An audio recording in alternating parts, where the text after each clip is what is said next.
మాల ఐక్య సేవా సమితి వ్యవస్థాపక అధ్యక్షులు స్టాలిన్ ఆధ్వర్యంలో శుక్రవారం గుంటూరు లాడ్జ్ సెంటర్లోని అంబేద్కర్ విగ్రహానికి పూలమాలలు వేసి ఘనంగా నివాళులు అర్పించడం జరిగింది. అగ్రవర్ణాల వారు కూడా డాక్టర్ బిఆర్ అంబేద్కర్ ఆశయాలకు అనుగుణంగా నడుచుకుంటున్నారని అన్నారు. ఏ ఒక్క కులానికో మతానికో ప్రాంతానికో ఆయన చెందినవాడు కాదని అన్నారు. అలాంటి మహానాయకుడి విగ్రహాన్ని విజయవాడలో ఏర్పాటు చేయడం అభినందనీయమని తెలిపారు. ఈరోజు 120 అడుగుల విగ్రహాన్ని బాబాసాహెబ్ అంబేద్కర్ గారి విగ్రహాన్ని పెట్టడం జరిగింది విజయవాడ నగర నడిబొడ్డులో. ఈ రాష్ట్రంలో గొప్ప విషయం ఏదైనా జరిగిందంటే అది జగన్మోహన్ రెడ్డి గారు చేశారు అంటే ఇది ఒక్కటే అనే చెప్పాలి.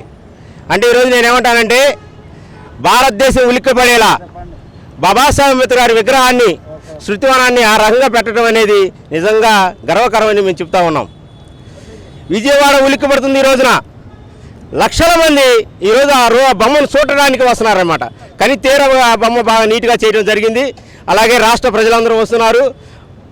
భారతదేశం అంతా చెప్పుకోతగ్గ విధంగా బొమ్మను పెట్టడం జరిగింది. అందరూ కలిసి బొమ్మ కాడికి రావాల్సిన అవసరం ఉంది.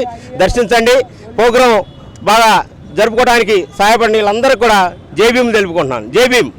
ఈరోజు యావత్ దేశం మొత్తం ఆంధ్ర వైపు చూసే విధంగా గౌరవ ముఖ్యమంత్రి వర్యులు జగన్మోహన్ రెడ్డి గారు డాక్టర్ బాబాసాహెబ్ అంబేద్కర్ విగ్రహాన్ని స్థాపించి మినిమం 18 ఎకరాల చిల్లర్లో మరియు 400 కోట్ల పైచిలుకు వ్యయంతో నిర్మించబడిన అంబేద్కర్ గారి విగ్రహాన్ని సందర్శించడానికి ఆంధ్ర రాష్ట్ర నలుమూలల నుంచి అంబేద్కర్ వాదులు ప్రతి ఒక్కళ్ళు స్వశక్తితో వాళ్ళంతటికి వాళ్ళు లక్షల మందితో తరలి వెళ్తున్నారు.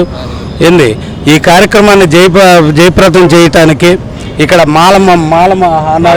మాల ఐక్య సేవా సమితి అధ్యక్షుడు బండ్లమూడి స్టాలిన్ బాబు గారు మరియు మా అందరి ఆధ్వర్యాల్లో డివిజన్ నుంచి అన్ని బస్సుల సౌకర్యాలు కల్పించుకొని స్వచ్ఛందంగా అన్ని జాతులు కలిసి అంబేద్కర్ గారు లాంటి మహానుభావుని దర్శనం చేసుకోవడానికి ఈరోజు యావత్ ఆంధ్ర రాష్ట్రం మొత్తం బయలుదేరింది.